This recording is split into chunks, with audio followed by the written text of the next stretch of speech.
Good morning সবাইকে। চলে যাচ্ছি দুর্গাপুর, আসানসোল, কোনো ঠিক নেই কোথায় যাব। আসানসোল যাওয়ারই কথা রয়েছে আজকে আসানসোল যাব, তারপর আজকে রাতেই চলে আসবো দুর্গাপুর, ওখানে থাকবো, থেকে 2-3 দিন কাজ করে শনিবার দিন ব্যাক। কথা ছিল রবিবার দিন, এবার কালকে রাত্রেবেলা ডিসিশন চেঞ্জ হয়েছে যে আজকে শনিবার দিন চলে আসবো।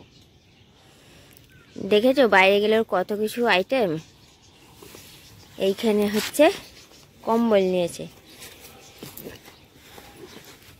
এটার মধ্যে সব বাসন কোসন আছে, এটার মধ্যে সব বাসন কোসন আছে। আর ওর ব্যাগটা দেখেছো কত মোটা আর কত ভারী হয়েছে, কত কিছু নিয়েছে এটার মধ্যে। দুর্গা দুর্গা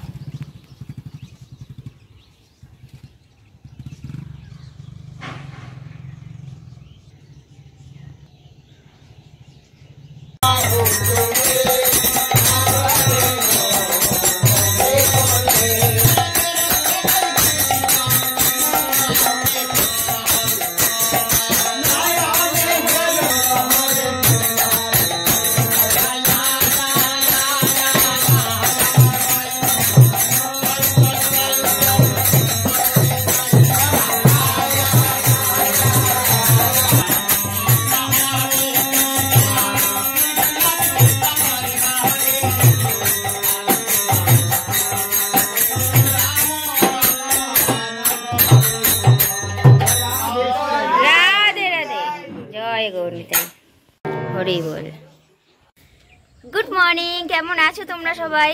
আশা করছি সবাই খুব ভালো আছো, সুস্থ আছো, আর আমরা সবাই খুব ভালো আছি। তো আজকের হচ্ছে বুধবার, গতকাল শিব চর্চা ছিল বাড়িতে। সকাল সকাল দেখলে যে বরমশাই কাজে চলে গেছে, আর এখন হচ্ছে ঘড়িঘাটা 8:45 ঘরে। আজকে যেহেতু বাবা কাজে যাবে না, ওই জন্য একটু রান্নাবান্নার বেলা আছে। তারপরে গতকালের পোলাও আলুদম সবই আছে। ওই কারণে দেখলে যে বাড়িতে কীর্তন হয়েছে, মানে ওনারা এসেছেন। কেন এসেছেন একটু বলবেন? হ্যাঁ, আমরা এই তো আমাদের এই নবদ্বীপে মহাপ্রভু স্নান যাত্রা নামযজ্ঞ সংগ্রাম দিতে, সেই জন্য আমরা একটু এই কালেকশনের জন্য আমরা বাড়ি বাড়ি এসেছি ভক্তদের সেবার জন্য। আর হ্যাঁ, আর ওনারা একদম ঠিক টাইমে এসেছেন, মানে আমি পুজো করতে বসেছি, আমার পুজো সে কমপ্লিট হয়েছে, তারপরেই ওনারা একদম এসেছেন। তো যাই হোক, ওনাদের একটু বসতে বললাম, চা বসিয়েছি, ওনাদের একটু চা বিস্কুট দেবো। আর ওনারা যে কীর্তন করলেন খুব ভালো লাগলো, খুব ভালো লাগলো শুনে, সত্যি তাই মন ভরে গেছে। রাধে রাধে। ওনারা 4 জন এসেছেন, তো ওনারা 2 জন চা খাবেন না, আর 2 জনের জন্য চা বেড়ে নিয়েছি। হ্যাঁ, সাবধানে যাবেন। মানে ওনারা চাইছিলেন যে 500-1000 দিতে। এবার গতকাল কি বলতো, পুজোতে অনেক টাকা খরচা হয়ে গেছে, তো ওই জন্য অতটাতে দিতে পারিনি, কিন্তু যতটা সামর্থ্য হয়েছে ততটা দিয়েছি। আর খুব ভালো টাইমে এসেছিলেন, খুব ভালোও লাগলো। কীর্তন করলেন, তো কীর্তন শুনতে সবার ভালো লাগে, এমন কোনো মানুষ নেই যে বলবে না যে আমার কীর্তন শুনতে ভালো লাগে না। কীর্তন মানে হলে অটোমেটিক হাত তোমার উঠবেই, আর ঠোঁট তোমার নড়বেই একটু হলেও। তো সত্যি খুব ভালো লাগলো। পোলাও খাবে? কালকে তো পুজো হলো, তুমি অত রাত্রি তো আর তোমাকে ডাকতেও পারলাম না, তোমার জন্য রেখে দিয়েছি। এখন করে নাও, যাওয়ার সময় তুমি নিয়ে যাবে, ঠিক আছে? তুমি নিয়ে যাবে, তুমি বাড়িতে গিয়েই খাবে, বাড়িতে সবাই খেতেও পারবে, তুমিও খাবে, ঠিক আছে? কালকে আমরা সবাই প্রসাদ খেয়েছিলাম, মেয়েটাই পাইনি। ও খাও প্রসাদ, হ্যাঁ খাও। ও মিষ্টি খেতে ভালোবাসে, খাও। 1 হাঁড়ি পুরো ভর্তি পোলাও ছিল, এতটা ও হাঁড়িতে আছে। আর বাদ বাকি এখন যেটা খাবো আমরা আর দাদুকে দেবো, সেটা গরম করে নিলাম একটু। আর আলুদমও দেখেছো পুরো 1 বাটি ভর্তি আছে, মানে আজকে এবারে রান্না করতে হবেই না। আবার নিন, ওতে নিয়েছে আর আমি এতে নিয়েছি, দুটোই গরম করে নিয়েছি। আলুদম আর পোলাও দুটোই গরম করছি। ও পোলাও তো আমার কি ভীষণ প্রিয়, তোমাদের বলে বোঝাতে পারবো না। তো দেখো 3 জনে মিলে নিয়ে নিয়েছি। ভাই এসব খাবে না, ভাই একদম, ভাইয়ের জন্য গরম গরম ভাত হচ্ছে, ভাই খেয়ে কাজে যাবে। তো দেখো দাদুর বাড়ির জন্য পোলাও একটু বেড়ে নিয়েছি কন্টেনারে করে, মানে যতটা পেরেছি চেপে চেপে দিয়ে দিয়েছি। মানে দাদু নিয়ে গেলে কি বলতো, বাড়িতে সবাই খেতে পারবে, আর দাদুকে এখানে দিলে দাদু একাই খেত, ওই জন্য একটু কন্টেনারে করে দিয়ে দিলাম।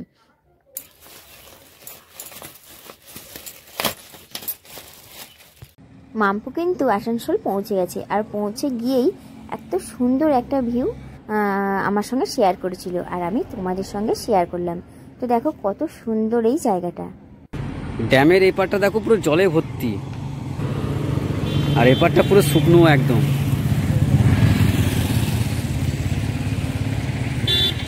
হেভি লাগছে কিন্তু দেখতে জিনিসটা।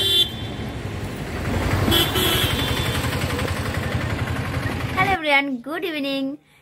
আমি অনেকক্ষণ পর কিন্তু ভিডিওটা অন করলাম, মানে তোমাদের সামনে এলাম।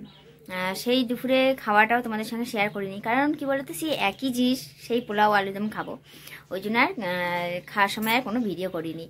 সকালে টিফিনে পোলাও খেয়েছি, দুপুরেও পোলাই খেয়েছি, পরেও কিন্তু মানে বিরক্ত বোধ লাগেনি, পোলাও এতটাই প্রিয়, আর খেতেও সত্যি খুব ভালো লেগেছিল। তারপরে কি বলতো, অনেক রয়ে গেছিলো, অনেক আশেপাশের অনেক কাউকে ডেকে আবার দিয়েও দিয়েছিলাম, বুঝলে।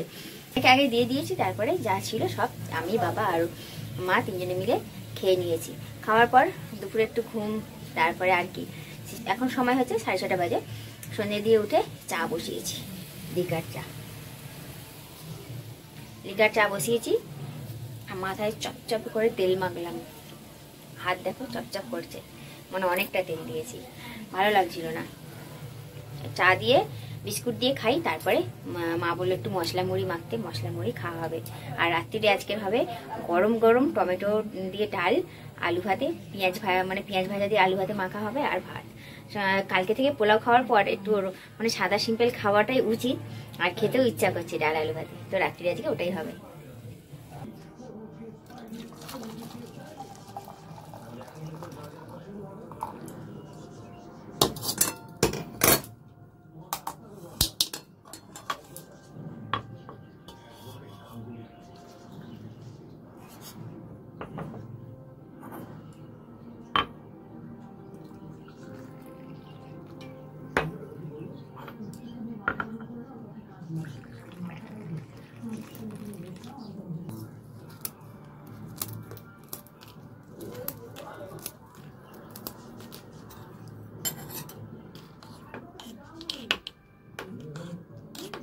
চায়ের মধ্যেই দেখো বিস্কুট দিয়ে আর গুলে নিয়েছি, এরকম করে খেতে আমার খুব ভালো লাগে, হরলিক্সের মতো হয়ে যায় তো, খুব ভালো লাগে।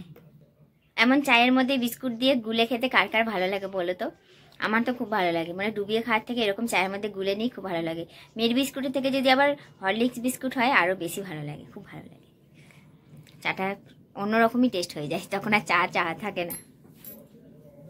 এমনি চা খাই না, যখন চা খাই এরকমভাবেই মানে খাই আমি। দুধ চা হলে শুধু খাই, র চা হলে না আমি এরকম চায়ের মধ্যে বিস্কুট গুলে খাই।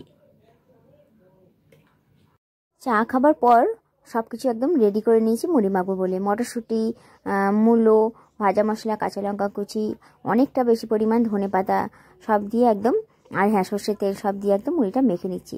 কি বলো তো, আমাদের বাড়ির কাছাকাছিতে কোনো দোকান নেই, তাই নাহলে একদম চপ সিঙ্গারা দিলে আরও বেশি ভালো লাগতো। তো কী আর করা যাবে, যাই আছে তাই দিয়ে মেখে নিয়েছি। মাঝখানে কিন্তু তোমাদের সঙ্গে কোনো আর কাজকর্ম শেয়ার করলাম না, একদম রাতে ডিনার নিয়ে হাজির হয়ে গেছি, কারণ ব্লগটা আমি এখানেই শেষ করে দেবো। যেমনটা বলেছিলাম তেমনটাই কিন্তু হয়েছে, টমেটো দিয়ে মুসুরির ডাল আর পেঁয়াজ ভাজা দিয়ে আলু ভাতে মাখা। তাহলে বন্ধুরা, আজকের ব্লগটা আমি এখানেই শেষ করলাম। টাটা।